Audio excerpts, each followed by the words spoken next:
বলবীর বল উন্নত মমসী শির নেহারি আমারই নত শির ওই শিখরে হিমাদ্রের বলবীর। বিজ্ঞান বিষয়কর উদ্ভাবন ও গবেষণা সংক্রান্ত ফলাফলে বাংলাদেশ উন্নত বিশ্বের সাথে তাল মিলিয়ে চলছে। ব্যবসা বাণিজ্য, কূটনীতি এবং জননিরাপত্তার অবস্থা সত্যি অসাধারণ, যা অন্যান্য রাষ্ট্র অনুকরণ করতে চায়। পিএইচডি ও উন্নতি জীবনের আশায় অনেকেই পাশ্চাত্য দেশ এবং ইউরোপ থেকে এদেশে আসছে। এ ধরনের পরিবেশই তো আমি চেয়েছি। বর্তমান ও ভবিষ্যৎ প্রজন্মকে নিয়ে আর কোনো চিন্তা নেই। দেশের স্বাধীনতা ও সার্বভৌমত্ব নিয়ে আর কোনো টেনশন নেই। সরকার ও বিরোধী দল মিলে দেশের উন্নতি করছে এবং দেশের ক্রান্তি লগ্নে কাঁধে কাঁধ মিলিয়ে সমস্যা মোকাবেলা করছে। হঠাৎ করে তন্দ্রা শেষে নূরজাহান খানম বাস্তবে ফিরে এলো। যে দেশকে নিয়ে এত স্বপ্ন ও সম্ভাবনা, সে দেশের পারিপার্শ্বিকতা দেখে সে সবসময় চিন্তিত ও বিস্মিত। কারণ বিজয়ের এত বছর পরেও ইতিবাচক পরিবর্তন ও জনগণের ভাগ্য পরিবর্তন হয়নি। দেশের উন্নতি, বেকার সমস্যা, নিরাপত্তা সংকট, রাজনৈতিক প্রেক্ষাপট এবং এ অঞ্চলের পরাশক্তির কূটনৈতিক চ্যালেঞ্জ কারো দৃষ্টিগোচর হচ্ছে না। দেশ যে অচেনা রোগে আক্রান্ত, তা চিকিৎসা কে করবে? প্রাচীন বাংলার ইতিহাস নিয়ে গবেষক, লেখক এবং ইতিহাসবিদদের নানা মন্তব্য পরিলক্ষিত হয়। নিহার রঞ্জন রায় তার বাঙালি ইতিহাস আদি পর্বে বলেন, বাংলার ইতিহাস রচনা করিয়াছে বাংলার ছোট বড় অসংখ্য নদ নদী। এই নদ নদীগুলি বাংলার প্রাণ।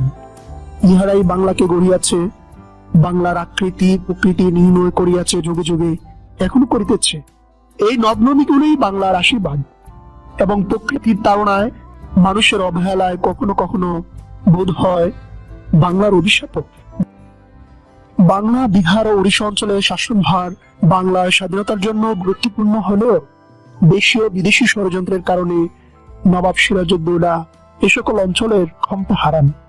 এ ক্ষমতা হারানোর ফলে শুধু বাংলাই নয়, সমগ্র ভারতবর্ষ ব্রিটিশ সাম্রাজ্যের দীর্ঘদিন অন্তর্ভুক্ত ছিল। মূলত পরাজয়ের মাধ্যমে উপমহাদেশে ইস্ট ইন্ডিয়া কোম্পানি এবং ব্রিটিশ উপনিবেশিক শাসনের সূত্রপাত হয়, যা 190 বছর পর্যন্ত টিকেছিল। বাংলাদেশ স্বাধীন হওয়ার পর অনেক বই, কবিতায় তৎকালীন চিত্র এবং অবস্থার বর্ণনা পাওয়া যায়। সোনালী কাবিনের বোধের উৎস কই, কোন দিকে? কবিতায় আল মাহমুদ বলেন, হঠাৎ গুলির শব্দ, চিৎকার, ধর ধর, কিন্তু আমি কাকে ধরব? স্ট্যান্ড গান কাঁধে নিয়ে হেঁটে যায় 1973 সাল।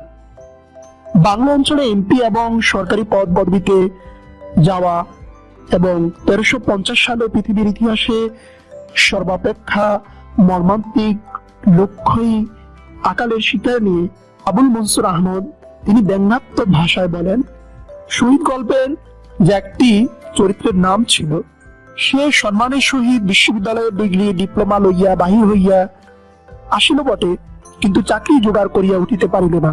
কারণ অনেক চেষ্টা করিয়াও মন্ত্রীদের কারো সঙ্গেই সে কোনো আত্মীয়তার প্রমাণ করতে পারিল না। চাকরির বয়স তার পার হইয়া গেল।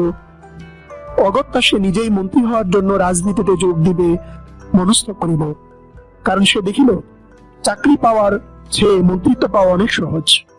বাংলাদেশের স্বাধীনতা সংগ্রাম নিয়ে মেজর অবসরপ্রাপ্ত এম এ জলিল তার গ্রন্থ অরক্ষিত স্বাধীনতাই পরাধীনতা এবং কৈফিয়ত কিছু কথা এ বলেন, 1971 সালের স্বাধীনতা সংগ্রাম হচ্ছে বাঙালি জাতির ধারাবাহিক মুক্তি আন্দোলনেরই একটি স্বতঃস্ফূর্ত এবং সক্রিয় রূপ। যুগ যুগ ধরে বাঙালি জাতি দেশি বিদেশি শাসক শোষকের বিরুদ্ধে নিরবিচ্ছিন্নভাবে লড়াই করে এসেছে। কখনো করেছে সংঘবদ্ধভাবে, কখনো বা বিচ্ছিন্নভাবে, কিন্তু এ জাতির বিকাশের ইতিহাসে কোনো কালেই সংগ্রামী জনগণ একেবারেই নিস্তব্ধ হয়ে যায়নি।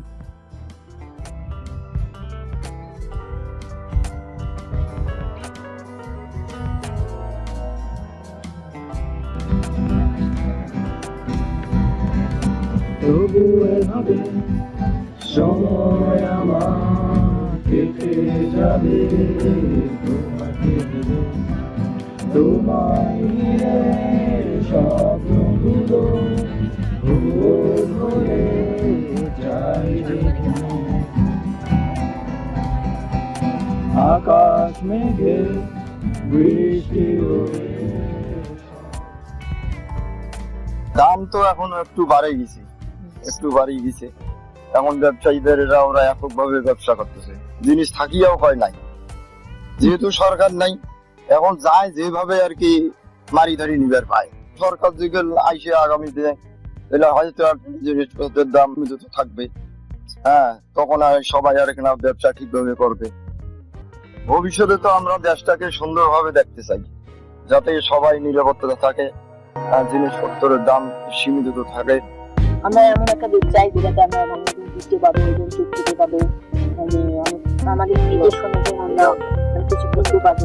আমাদের বর্তমান আমি যে পেশা আছি, আমি সে পেশা নিয়ে যদি আপনাদেরকে বলতে চাই, আমরা যেহেতু সেবা দেই, আমাদেরও একটা ছোট হলেও আমাদের একটা সেবা, আমরা এই সেবায় কিন্তু ভালো মান দেওয়ার চেষ্টা করি।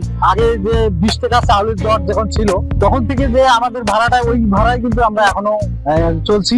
এই জন্য আমাদের একটা মিডিয়াম পজিশনে চলে আসছি, মানে আমরা যে অ্যাডভান্স দিতে পারবো তাও হচ্ছে না, আর আমরাও জনগণের দিকে চিন্তা করে আর্থিক দিক বিবেচনা করে আমরাও মানে ভাড়াটাও তেমন একটা ইয়ে করি না। আগামীতে আমরা সুন্দর জীবন যাপন করবো, শান্তিতে জীবন যাপন করবো এবং কোনো ধরনের কোনো বিশৃঙ্খলা চাই না।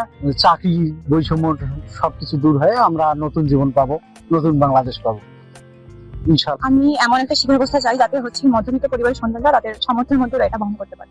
আমরা চাচ্ছি যে আমাদের বিশ্ববিদ্যালয় ভর্তির ক্ষেত্রে আমাদের অনেক মধ্যবিত্ত পরিবার থেকে যেহেতু আমরা বেশিরভাগ পরীক্ষাগুলো দিয়ে থাকি, তো যদি আমাদের ব্যয়বহুলটা একটু আমাদের সামর্থ্যের মধ্যে হয় তাহলে এটা অনেক ভালো হয়। আর হচ্ছে অন্যান্য অনেকগুলো বিশ্ববিদ্যালয় পরীক্ষা আমাদের হচ্ছে ঢাকায় যেটা হচ্ছে, আর যদি বিভাগীয় পর্যায়ে সবগুলো পরীক্ষা হয় তো আমাদের জন্য অনেক ভালো হয়। আমরা চাই আগামী বাংলাদেশে সুন্দর, স্বাভাবিক এবং পরিকল্পিত বাংলাদেশ। আমরা কিছুদিন আগে দেখেছি আমাদের শহরে অল্প মাত্রার ভূমিকম্প হওয়ায় সারা দেশ কিভাবে আতঙ্কিত হয়ে উঠছে। এর মূল কারণ হচ্ছে অপরিকল্পিত নগরায়ন। এই অপরিকল্পিত নগরায়নের কারণে আমাদের জীববৈচিত্র্য হুমকি হচ্ছে, আমাদের আগামী প্রজন্ম আর এই পরিকল্পিত নগরায়নের জন্য দরকার প্রত্যেকের নিজ নিজ জায়গা থেকে সৎ এবং সত্তার সাথে তার উপর অর্পিত দায়িত্ব পালনে সচেষ্ট থাকা। আমি চাই দেশকে দুর্নীতিমুক্ত করতে হবে। একটি গাছের পরিচর্যা ও আগাছা পরিষ্কার না করলে যেমন তা ধ্বংস হয়ে যায়, তেমনি দেশমাতৃকার সেবা না করলে ওই রাষ্ট্রটি কখনো উন্নতি ও সমৃদ্ধির শিখরে পৌঁছাতে পারে না। এই দুটি নারিকেল গাছের দিকে তাকালে অনায়াসে সেই বিষয়টি উপলব্ধি করা যায়। দেশকে ভালোবাসলে এবং নতুন জামার মতো আগলে রাখলে একটি দেশ উন্নতি ও সমৃদ্ধির দিকে এগিয়ে যায় অনায়াসে। মহাবিদ্রোহী রণক্লান্ত, আমি সেই দিন হব শান্ত, যবে উৎপীড়িতের ক্রন্দন রোল আকাশে বাতাসে ধ্বনিবে না, অত্যাচারীর ঘর কৃপান ভীম রণভূমে রণিবে না। বিদ্রোহী রণক্লান্ত, আমি সেই দিন হব শান্ত।